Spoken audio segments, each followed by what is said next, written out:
couple of years ago, Mercedes decided to introduce a new class and category of cars, what they called the four-door coupe. What that meant was you had a sedan, a four-door sedan, but with very low, sleek lines. And you can see what they've done over here. Now this is the third generation of what they call the CLS. And very low coupe-esque lines, as I said. You've got frameless windows on the doors over here, which of course makes the coupe style look over here. But then you do have nice wide back doors as well. So you've got the convenience and the looks and the low sleek lines all combined together, making up a very unusual package which has been copied by a number of other manufacturers in the meantime. You come around to a very good sized boot over here, very regular shape, you can see, takes a pretty good load. I would estimate it at probably about 350 litres or so, just as an estimation. There's no spare wheel under the board over here, but you've got extra space because of course you're running on run flat tyres. And as I would expect on a car in this category, you can of course press the button to close the boot. You've got two very mean trapezoidal exhausts at the back there, and of course what is important to note is the test car is the 400d 4Matic, which means in modern parlance it's got a 3-litre V6 diesel engine with of course Mercedes all-wheel drive. The engine puts out 250 kilowatts, 700 newton meters of torque. Plenty, as I'm sure you can imagine. But now let's see what it's like inside a car like this. In the back seat, again, you've got the little conundrum of the coupe sedan, where, to be honest, okay, I've got my hat on, but I wouldn't say there's an incredible amount of headroom. As you move towards the center, it gets better. The rear seat is basically sculpted for 2, not for 3, but very comfortable, lots of leg room. You've also got to be a touch careful when you exit because the doors are a bit lower, as I said, as you come to the outside. So you just got to be that little bit careful how you bend to enter or exit. But certainly beautifully crafted. You've of course got separate climate control for the 2 rear seat passengers, items like this that you would expect again at this level of car. See what it's like for the driver. An absolute standout feature of the car has to be the lighting and what would be termed in most ways the mood lighting. You have a look at the instrumentation, but on the dashboard, the air vents and running around and around into the doors even, this red lighting, it really looks spectacular.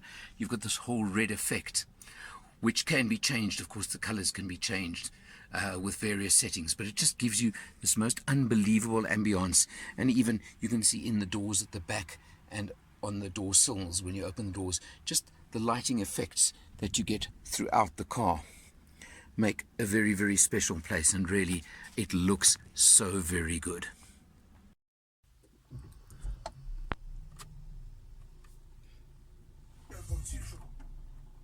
Of course, it's behind the wheel where you see how the driver can really be indulged and spoiled in a car like this. You've got, of course, the multifunction steering wheel, the modern one from Mercedes, which has got all the buttons, the scrolling. You can do so many different things with this steering wheel and the functions. Now you can see I'm just scrolling through for the fun of it and showing you various functions you can put onto the dashboard, and you can go this side as well, and that of course affects the center screen over there, which is the big massive 12-inch center screen over there. Absolutely incredible. The quality of the finishes, the quality of everything is amazing. You've got flappy pedals because of course remember on Mercedes no gear lever in the center console. You've got the stalk behind the steering wheel. Very simple. Reverse, drive, and press for park. As easy as that. But of course, coupled to that, remembering this is Mercedes' superb 9-speed automatic gearbox, you do have this little button over here, which at a toggle, you simply toggle it up, and if you look at the center screen in front of me again over here, you will see that as I toggle it, it will show me Sport, Sport Plus, or you can go into individual mode and set everything as you want. Again, top level and top quality.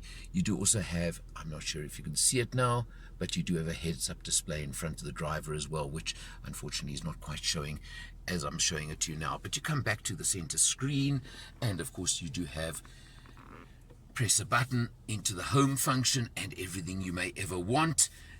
Coming down, you do have, I must be honest, the slightly clumsy Mercedes turning wheel over there, or you can use this as well and press a little bit clumsy system. But again, I've always commented that these are designed for left-hand drive cars, where I would be a lot more comfortable using my right hand than my left, but I can't help that. Over here you can see you've got everything you want. The beautiful classic clock over there, just to make it look a bit more classical, which adds to the functions of the vehicle as well, and it just looks really nice too. Everything's beautifully finished. You can see the quality of the finishes, the surrounds over here, the dash, everything, the quality sound system. I keep using the word quality because I think that is such an important word in a vehicle like this. I mentioned in the back seat that the lack of headroom. Now this is where possibly I'm being prejudiced as being shorter, but I must admit, when I have the seat set forward for myself, I am a tad limited on headroom, and again with coming in through the door. But a much taller person, I think, would have no problem at all, because with the seat set further back, it certainly avoids a lot of those points and a lot of those problems. Something I suppose I have to live with, nothing I can really do.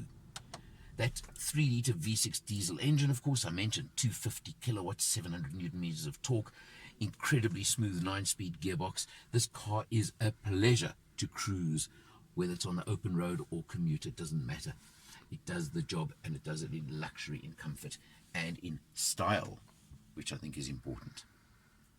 Obviously, luxury, comfort, style comes at a price. And this car, in standard format with no extras, is at a smidgen under 1.2 million rand. I must say, I don't often say because it's a mind-boggling number, but I can see where it comes from and I can see the value. It's up to you whether you think this style of car is practical for you and whether it will work in your lifestyle because of the coupe-esque lower lines. But if you like it, yes, BMW have got a competitor, Audi have got a competitor. There are others now in the market that have followed. But it's certainly an interesting choice.